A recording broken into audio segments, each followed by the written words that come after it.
बापा तो साइंस दुकान बाहरी गले हठात ना कॉल आसला कॉल उठला बापा कहले छाती काटुचे साइंस इमरजेंसी रे भर्ती करते जଣା पड़ला जे ब्लॉकेज हो जाए 1.5 लाख टका पाखापाखि खर्च हो मोर तो पैसा पत्र एते नाही ना आम से जो बीएसपीआई टीम से बसला बीएसपीआई कार्ड से बुझेले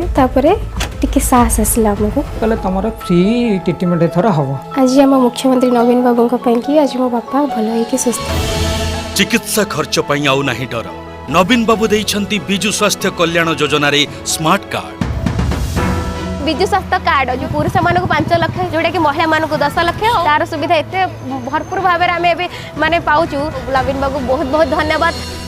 विकासर नायक नवीन पट्टनायक विकासर चिन्ह शंख पौर निर्वाचन रे बिजु जनता दलर प्रार्थी को शंख चिन्ह रे भोट दियंतु विकासर धारा को आगकु नेबा शंख चिन्ह रे भोट देबा।